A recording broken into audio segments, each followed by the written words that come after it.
Hey guys, my name is Nick and welcome back to the channel, and in this video we're going to be taking a look at the Tzeentch Daemons, and more specifically how we're going to go about collecting an army hopefully fit for 9th edition. So let's get straight into the video.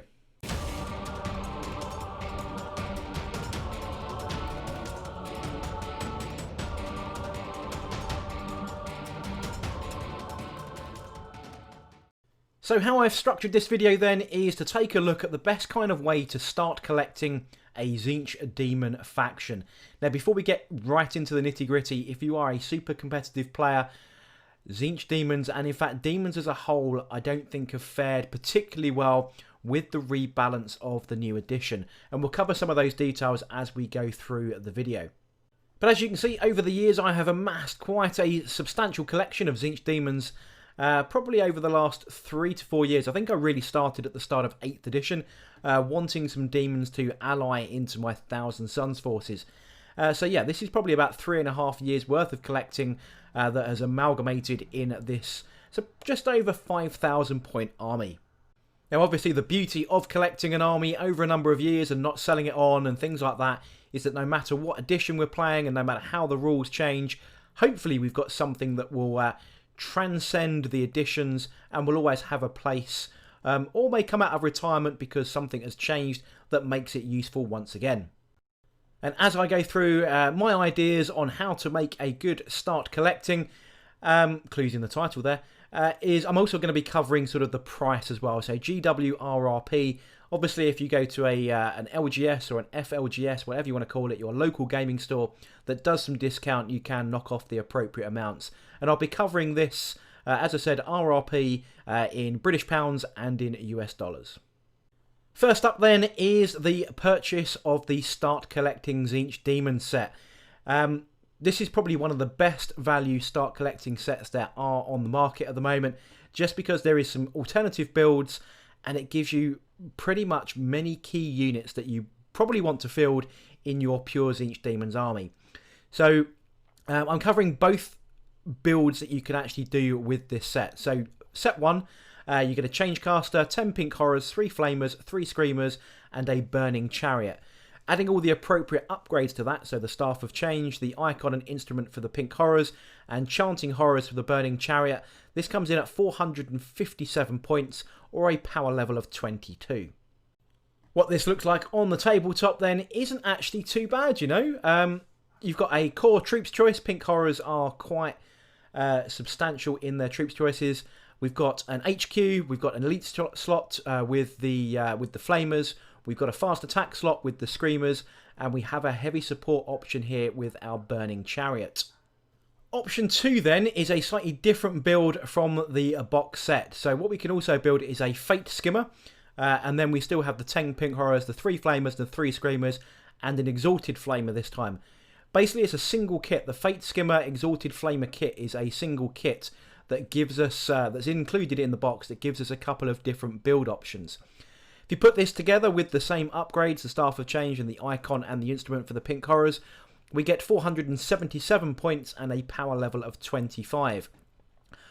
What's quite specific about this is that this actually now forms the Combat Patrol level of game. We've got an HQ, we've got our mandatory troops, we're at a power level of 25, which is the recommended size. We're under 500 points again, kind of around the 500 points is what we're looking at.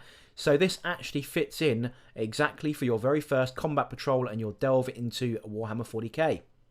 So what does this look like on the tabletop? Well, here is a picture for you. So basically the Exalted Flamer is, instead of being on a chariot, which is basically a disc pulled by Screamers, he's now on foot, and we now put our Change Caster onto that chariot and he becomes a Fate Skimmer. So a slightly different build.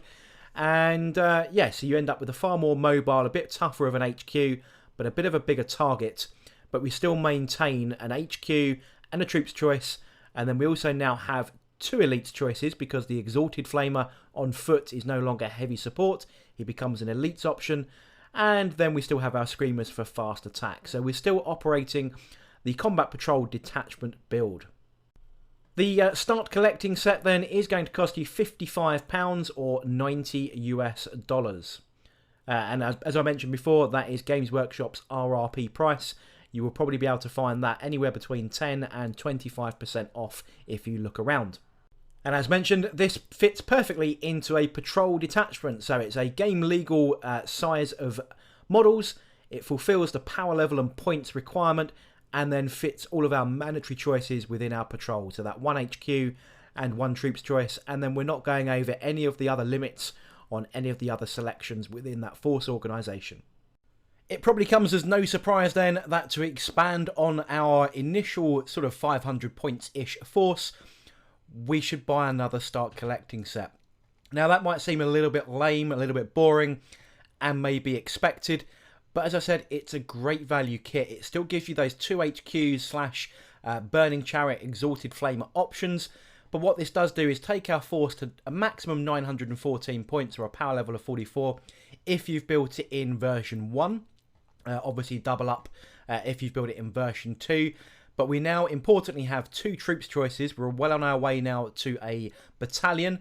We now have 6 flamers, 6 screamers, 2 burning chariots and 2 change casters. As I said, if you've built it as option 1. And that's exactly what I've done with mine. As you can see on the screen there, we've got the 2 change casters at the front. There's plenty of options in there with different heads and different staves and different arm options to make them look slightly different.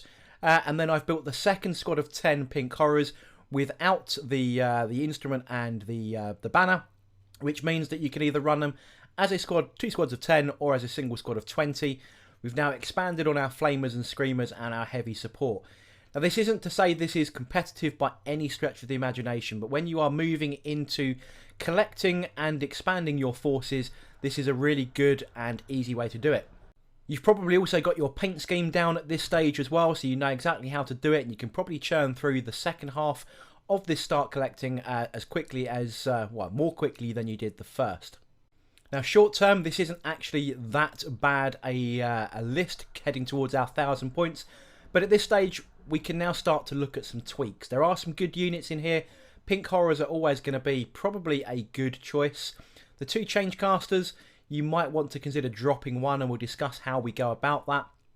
We still can't make our brigade because we don't have 3 troops choices, but we do have a solid core now of flamers, and I really love flamers. There's some great strats for the flamer deep strike or outflank alongside a change caster to give them some really good buffs along with some magic powers. We've got some anti-tank ability, we've got some good combat, and we've got some scoring and troops objective secured type units. At this stage we have simply doubled up on our spend to £110 or $180. But as you saw from that previous build, we weren't quite at the magical 1,000 points or around about the 50 power level. And if you are expanding your forces and you're just learning the game and you're looking towards playing some bigger games, you're going to want to make a couple of tweaks. Now, this is exactly what I've done here. So what I've done is a change caster has been blessed by Tzeentch and has been promoted to a Demon Prince for his heroics on the battlefield. I like them with wings and dual talons. And then what we've done here is combined our pink horrors either into one blob of 20 or 2 of 10 at this stage. We're still only taking a patrol detachment because we don't have that 3rd troops choice at this time. And then we've taken all of the other units. And as you can see, that comes in at 999 points or a power level of 49. So by the addition of just a single different unit, and we've just relegated our change caster to our collection, we now have something with a bit more punch in close combat. Now screamers are good, but not necessarily always reliable. They're super quick. Running a Demon Prince with them for some buffs and his ability with fly and everything else is a bit of a beast. He comes in at about 200 points, I believe, with wings and talons in 9th edition, and it gives you something a little bit different to paint and to play with. So for a small edition, especially if you're working on a slow grow kind of format, you can add in that extra unit and increase the potency, in my opinion, of your 1,000 point force. Now this, as I said, rounds up at just under 1,000 points, 999, and if you're playing power level at 49. So a really good way of just modifying your 2 start collecting boxes and just adding a little bit of extra kick. What has that done to our outlay then of physical cash? It's £137.50 in British money and $225 US. Now that Demon Prince model is the stock GW Demon Prince model. It is very dated. it isn't that good a model. Up on the screen then is the Morghast from Age of Sigmar. Now these are quite commonly representative of like Thousand Sons Demon Princes, and they work just as well as a Tzeentch Demon Prince as well. You've got the wings on there. There's a couple of weapon option builds, so you could have them with that. You know, you could class them as talons, or you could class them with demonic axes, for example. So simply painting these up in a bit more of a Tzeentch kind of theme, we can easily substitute these in for our Demon Princes. Now the good thing about these is that it's 2 to a box, and the price of that box is not much more than the regular Demon Prince model. In fact, what we've got here is £37.50 for a pair of Demon Princes, if you want to call it that way, or $60 US. Basically, we're getting that second Demon Prince for £10 or £15. So a real good bargain, and you haven't even got to do any conversion work if you don't want to. So, as mentioned then, one of the things that we don't have when we want to move into a battalion-style detachment or anything bigger really, is that additional troops choice. So we want to look at something to expand our force now as we move forwards to 1500 points. One of the things I always do when I'm collecting is typically buy in blocks of 500. It's not too unmanageable. It's fairly cost efficient if you save up nicely. And you could do that every sort of couple of months or so. Gives you plenty of time to paint that additional 500 point block. So without having to buy individual boxes of pink horrors, for example, what we are given the option of then is just Horrors of Tzeentch. Now a single box of Horrors of Tzeentch comes with 10 blue horrors and 10 pairs of brimstone horrors. These are our only other options for troops within Tzeentch Demons. And what this does is allow us to add this type of units to our 2 start collecting boxes and our Demon Prince option. And this can now give us anywhere between 3 and 4 troops choices, depending whether you run the pinks as a single large unit of 20 or 2 units of 10. So what I've done then is gone ahead and add in another 500 points to my list. Now what I've done is added Kairos Fate Weaver, so one of the greater demons that we can have for Tzeentch Demons. I've added the 10 blue horrors, the 10 brimstone horrors, and that now rounds us in at 1,499 points, or a power level of 86. So what this does is gives us a couple of things, right? Other than the additional troops, it's now expanding into some greater demons or some large models. Now those large model kits are fairly expensive. We'll cover the cost in a second. But it does give you a brand new painting challenge. I've also added 2 Exalted Flamers to our Burning Chariot pair. So the Exalted Flamers are part of a Burning Chariot kit, which I kind of explained about at the very start of the video with the start collecting. A Burning Chariot kit comes with Exalted Flamers and Changecasters, and you can mix and match to make combinations of those units, either the HQ on the chariot or the Burning Chariot, which is the Flamer on the chariot version. So to add 2 Exalted Flamers, we do need to buy an additional 2 Burning Chariot kits. Those are not particularly cheap, but what we now do is end up with some extra units in reserve as part of our larger collection as we move forwards to 2,000 points, for example. At this stage then, recommended retail, we have now spent £302.50 or $491 US. But as mentioned, in the bank now, we have some spare Changecasters, Fate Skimmers or Fate Weavers, depending how the combination works for you when you're building those kits. So what does that £300/$500 actually look like as a 1500 point force? Well, here's one I have kindly prepared for you earlier. So this is a selection of my models from my Tzeentch Demon forces. We can see there at the front then, still exactly the same as before. There's the Demon Prince, the Changecaster. We've now added in the 10 Brimstones, the 10 pinks, the 10 blues, the 20 pinks. Then we've still got our 6 Flamers, 6 Screamers, 2 Burning Chariots, 2 Exalted Sorcerers, and at the back left is Kairos himself. There is, of course, a slight alternative if you were expanding your force here and you didn't want to buy the 2 Burning Chariot boxes on their own, and that is, of course, a 3rd start collecting set. That will add us another 3 Flamers, the 3 Screamers, another Burning Chariot and another HQ. Technically speaking, it is more cost effective to do that than to buy the individuals, but I understand if you are building to a particular list or to a points limit, or more importantly to a budget, you might not want to go ahead and take that route. In all fairness, in my army itself, it does consist of the core of 3 start collecting sets. And I did manage to find a few bargains in the Facebook trading groups and so on, where I managed to pick up quite a number of my units second hand. So I've actually got, if you look at the original photograph, which I'll put up in a second, I've got a maximum 27 Screamers. Now, they're not a cheap unit to buy. I think they're GW Direct only. They're really old. They're like £20 for 3 or something disgusting. I managed to pick up a whole load of Tzeentch Demons for about 25% retail. And just to keep those Screamers separate on the battlefield, they've got 3 different paint schemes, all fitting within the same colour palette, but it allows me to mix and match. So I can run them as 3 large units, or if I'm running them as smaller squads, I'm not going to get confused, especially if you move them around the battlefield together. But as you can see, I've still only got 30 pink horrors. That's because, as I said, I bought 3 start collecting sets. But again, it's entirely down to you. I got a lot of those horrors again as part of that large bundle deal of literally someone getting out of the hobby.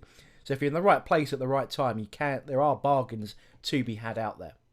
But I think we've now got a very solid 1500 point force. We've now got a few extra characters floating around, or burning chariots, whichever way you want to look at it.